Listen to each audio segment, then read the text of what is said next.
همه ساله شماره زیادی جوانان وطنخواه و وطندوست اختیاراً به صف قوه‌های مسلح جمهوری شامل گردیده خدمت مادر وطن را قرض جوانمردی خود می‌شمارند. در شهر لیوکن جوانان جسماً و روحاً آب و تاب یافته اختیاراً تصمیم گرفتند که همچون حامیان وطن ادای خدمت نمایند.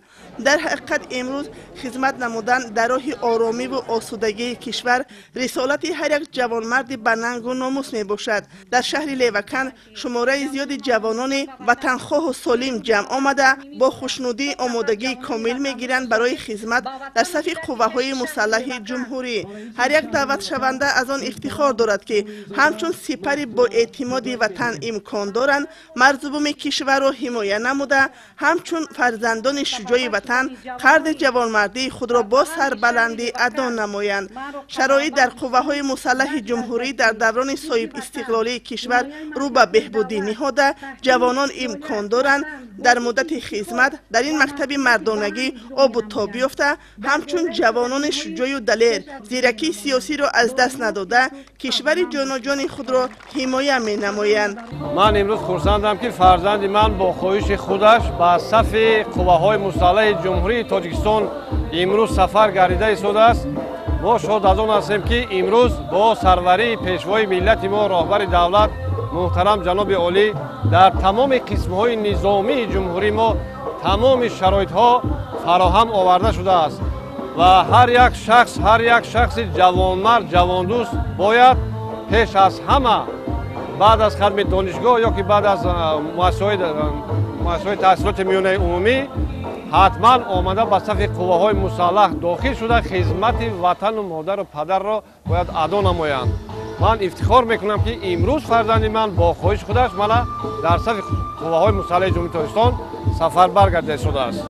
رهبریت شهر یادآور گردیدند که آرامی و صلح و ثبات سرتاسری کشور پیش از همه از ارتش ملی وابستگی دارد. امروز شرایط در قسم‌های حربی تحت سرپرستی سرفرمانده قوه‌های مسلح تاجیکستان موافق مطلب به راه مانده شده جوان پسران در مکتب مردانگی و شجاعتمندی آب و تاب یافته میتوانند بعد ادای خدمت حربی در قسم‌های نظامی و دیگر جزء و تام‌ها صادقانه خدمت نمایند.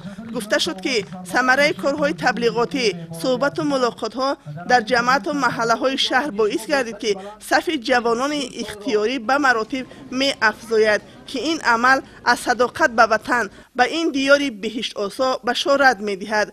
جوان پسران شهر با درک بلند مسئولیت شناسی خودآگاهی و وطنداری در نزد خود مقصد گذاشتند که در نوبت اول اختیاراً به صف قوه‌های مسلح جمهوری تاجیکستان شامل گردیده صداقتمندانه خدمت مادر وطن را به جا می آورند. من بعد از ختم دانشگاه به صف قوه‌های مسلح تاجیکستان با اختیار خود رفته ایستادم و از دیگر جوانان خواهش میکنم که با خدمت حربی رفته روند. اشتراکداران جمع آمد تاکید بر آن نمودند که همه ساله نقشه سفربرکنی جوانان به صف ارتش ملی در روز اول اجرا گردیده از صداقت وطندوستی آنها بشارت می‌دهد.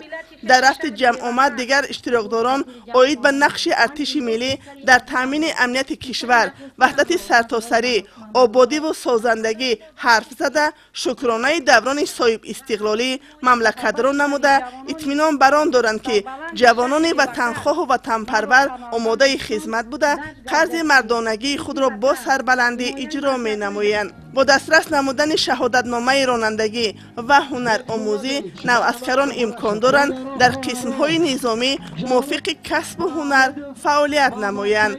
نزدیک 50 نفر جوانان صاحب شهادتنامه رانندگی گردیدند که در وضعیت تنتنوی شهادتنامه ها را تقدیم آنها نمودند. از حساب کمیته اجرایی حزب خلقی دموکراتی تاجیکستان در شهر لیوکن به دعوت شوندگان تحفه های خاطرمان تقدیم کرده شد.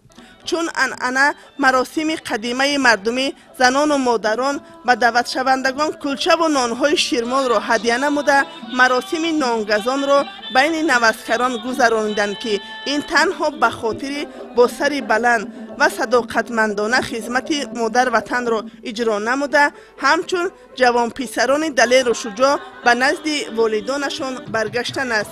کارمندان بخش فرهنگ شهر لیوکند با ترانه‌های وطنداری، صوت و نواهای دلنشین چاره‌بینی روز دعوت شونده را شکوه و جلال خاصه بخشیدند.